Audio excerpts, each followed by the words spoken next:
राधे राधे। भाद्रपद शुक्ल पक्ष की एकादशी को पौराणिक एकादशी कथा कहते हैं। युधिष्ठिर कहने लगे कि हे भगवान, भाद्रपद शुक्ल पक्ष की एकादशी का क्या नाम है? इस विधि तथा इसका महत्व कृपा करके कहिए। तब भगवान श्री कृष्ण कहने लगे कि इस पुण्य, स्वर्ग और मोक्ष को देने वाली तथा सब पापों का नाश करने वाली उत्तम वामन एकादशी का महत्व मैं तुमसे कहता हूँ, तुम ध्यान पूर्वक सुनो। यह परिवर्तनीय एकादशी जयंती एकादशी भी कहलाती है। इसका यज्ञ करने से वाजपेय यज्ञ का फल मिलता है। पापियों के पाप नाश करने के लिए इसके बढ़कर कोई उपाय नहीं है। जो मनुष्य इस एकादशी के दिन मेरी वामन रूप की पूजा करता है, उससे उससे तीनों लोग पूज्य होते हैं। अतः मोक्ष की इच्छा करने वाले मनुष्य इस व्रत को अवश्य करें। जो कमल नयन भगवान का कमल से पूजन करते हैं, वे अवश्य भगवान के समीप जाते हैं। जिसने भाद्रपद शुक्ल एकादशी व्रत को और पूजन किया, उससे ब्राह्मण विष्णु सहित तीनों लोगों का पूजन किया है। अतः हरिवासर अर्थात एकादशी व्रत अवश्य करना चाहिए। इस दिन भगवान करवट लेते हैं, इसीलिए इसको परिवर्तनीय एकादशी भी कहते हैं। भगवान ने वचन सुनकर युधिष्ठिर बोले कि भगवान, मुझे अति संदेह हो रहा है कि आप किस प्रकार सोते और करवट लेते हैं तथा किस तरह राजा बलि को बांधा और वामन रूप रखकर क्या क्या लीलाएं की। चातुर्मास के इस व्रत की क्या विधि है तथा इसके सेवन करने पर मनुष्य का क्या कर्तव्य है, सो आप मुझसे विस्तार से बताइए। श्री कृष्ण कहने लगे कि हे राजन, अब आप सब पापों को नष्ट करने वाली कथा का श्रवण करें। त्रेता युग में बलि नामक एक दैत्य था।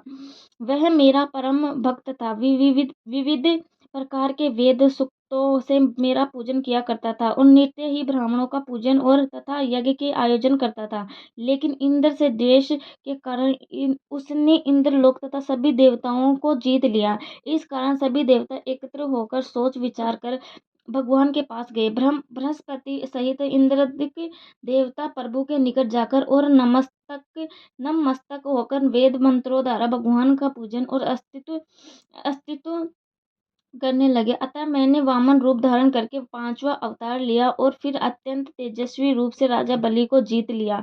इतनी वार्ता सुनकर राजा युधिष्ठिर ही बोले कि हे जनार्दन, आपने वामन रूप धारण करके उस महाबली दैत्य को किस प्रकार जीता? श्री कृष्ण कहने लगे, मैंने वामन रूपधारी ब्रह्मचारी बलि से 3 पग भूमि की याचना करते हुए कहा, ये तुमको 3 लोक के सम्मान है और हे राजन, यह तुमको अवश्य ही देनी होगी। राजा बलि ने इसे तुच्छ याचना समझकर 3 पग भूमि का संकल्प मुझको दे दिया और मैंने अपने त्रिविक्रम रूप को बढ़ाकर यहाँ तक कि भूलोक में जंगा, स्वर्गलोक में कमर और महक लोकर में पेट और जनलोक में हृदय, यमलोक में कंठ की स्थापना कर सत्यलोक में मुख, उसके ऊपर मस्तक स्थापित किया।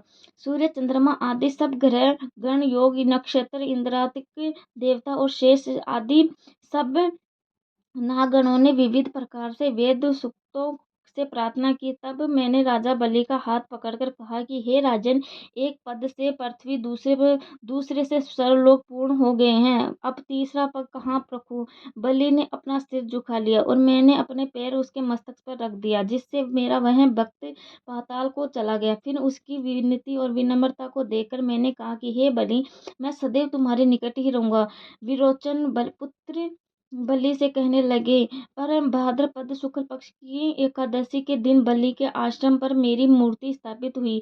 इसी प्रकार दूसरी क्षीरसागर में शेष नाग के स्पष्ट पर हुई। हे राजन, इस एकादशी को भगवान शयन करते हुए करवट लेते हैं, इसलिए तीनों लोकों के स्वामी भगवान विष्णु का उस दिन पूजन करना चाहिए। इस दिन तांबा, चांदी, चावल और दही का दान करना उचित है।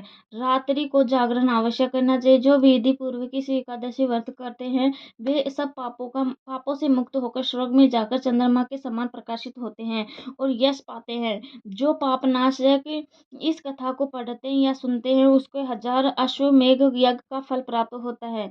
जय श्री कृष्णा। राधे राधे। अंजलि कुमार सेवन में आप सभी का थैंक यू, धन्यवाद।